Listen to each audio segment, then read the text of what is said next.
Imagine करें, एक तूफान में ओशन के बीचों बीच फंसे रहना कैसा लगता है। चारों तरफ बस बड़े बड़े ओशन वेव्स, काले आसमान की गड़गड़ाहट और जैसे तैसे ओशन सरफेस पर टिके हुए आप अचानक महसूस करते हैं कि आप अकेले नहीं हैं। आपके आसपास पानी में छिपे हैं हजारों ग्रेट व्हाइट शार्क्स, जिनकी नुकीली नजरें बस आप पर टिकी हैं, जैसे किसी मौके का इंतजार कर रही हो। यह है सर्वाइवल स्टोरी डेबरा, काइली और ब्रैड कैवेनॉग की। 1902 में डेबरा काइली एक अनुभवित 25 साल की सेलर थी, जो अपनी बहादुरी और नेविगेशनल स्किल्स के लिए जानी जाती थी। 23 की एज तक उसके पास यॉट्स पर क्रू मेंबर के रूप में काफी एक्सपीरियंस था।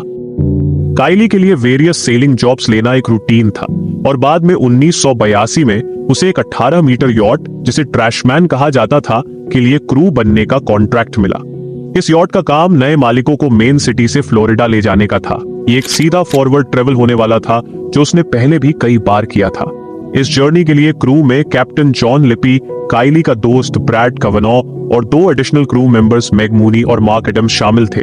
सभी सीजन्ड सेलर्स नहीं थे, लेकिन उन्हें एडवेंचर का इंतजार था और वो अच्छा टाइम स्पेंड करना चाहते थे। जर्नी का दिन परफेक्ट था, वेदर क्लियर और ओशन शांत था।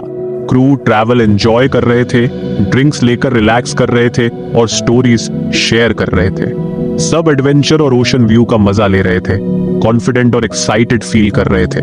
बट उनकी ये खुशी ज्यादा देर टिक नहीं पाई। दूसरे दिन वेदर रैपिडली चेंज होने लगा। होराइजन पर डार्क क्लाउड्स जमा हो गए और विंड तेज हो गई, जो एक खतरनाक भविष्यवाणी की एहसास लेकर आई। क्रू ने होपफुल रहने की कोशिश की, पर बिगड़ती कंडीशंस ने उनकी एक्साइटमेंट को डर में बदल दिया। फिर बिना किसी और वार्निंग के एक अचानक आए हुए तूफान ने उन्हें हिट किया और बिल्कुल टाइम नहीं दिया संभलने का। तूफान 50 फुट हाई वेव्स के साथ ट्रैशमैन को अटैक कर रहा था। स्टॉर्म बहुत ज्यादा बड़ा हो गया था और वेव्स यॉट को लगातार हिट कर रही थी। वाटर कैबिन में घुसने लगा और जल्दी ही क्लियर हो गया कि उनकी सिचुएशन खराब थी। यॉट में पानी भरना शुरू हो गया और वह धीरे धीरे डूबने लगी। क्रू के पास कोई चॉइस नहीं बची सिवाय शिप को छोड़ने के और पानी में जंप करने के। एडम ने सक्सेसफुली एक छोटी राफ्ट को पानी में उतारा, लेकिन सब उस राफ्ट तक नहीं पहुंच पाए। काइली और ब्रैड कैवेनॉग स्विम करते हुए राफ्ट की तरफ जा रहे थे, तब उनको अपने लेग्स के अराउंड कुछ फील हुआ।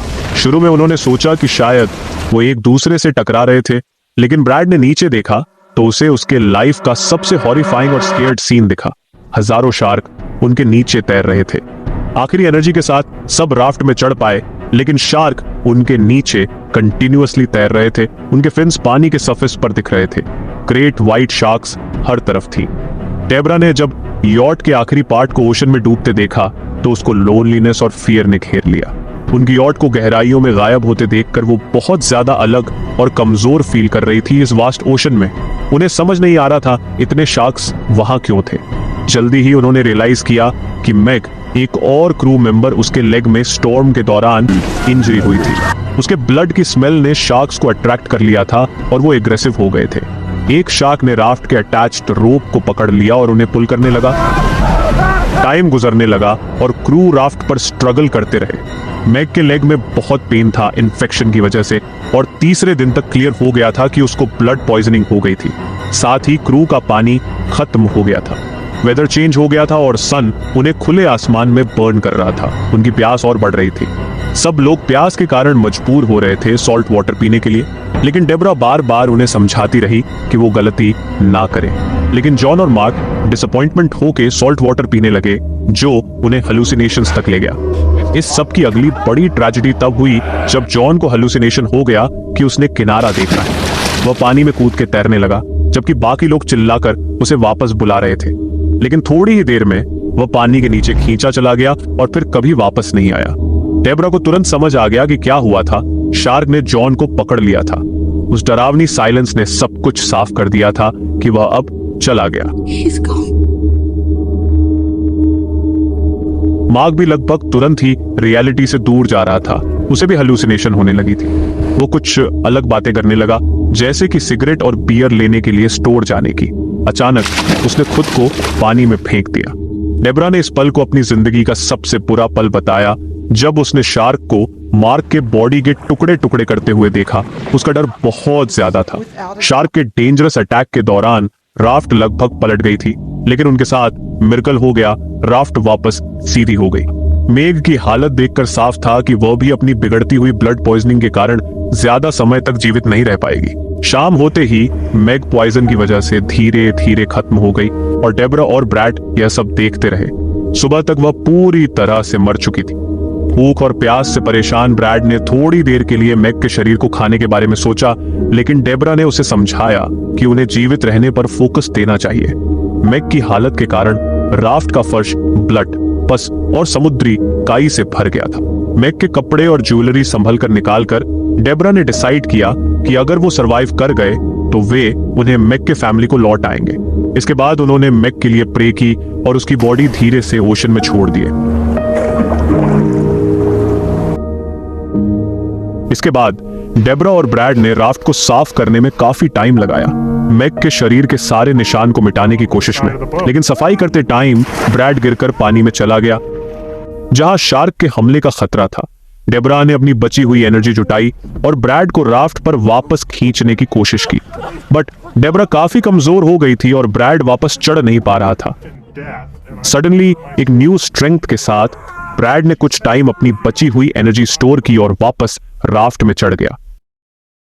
जब सब कुछ खत्म होता हुआ लगने लगा, तभी उन्होंने होराइजन पर एक कार्गो शिप देखा। इनक्रेडिबल लक से कार्गो शिप के कैप्टन ने उन्हें राफ्ट पर बैठे हुए देखा और फिर उन्हें तुरंत रेस्क्यू किया गया। तब तक वो अपने मेन रूट से 140 किलोमीटर दूर बह चुके थे। उन्हें खाना, पानी और जरूरी मेडिकल सर्विस दी गई। बाद में यह सामने आया कि उनकी डूबी हुई शिप ट्रैशमैन की कभी सर्च भी नहीं की गई थी, क्योंकि एक गलत सिग्नल भेजा गया था जिससे यह मैसेज मिला था कि शिप सेफली अपने डेस्टिनेशन तक पहुंच गई थी। उनकी जिंदगी हमेशा के लिए बदल गई थी उस 5 दिन के बाद, जो उन्होंने बिना नेविगेशन के अटलांटिक ओशन में ड्रिफ्ट करते हुए गुजारे।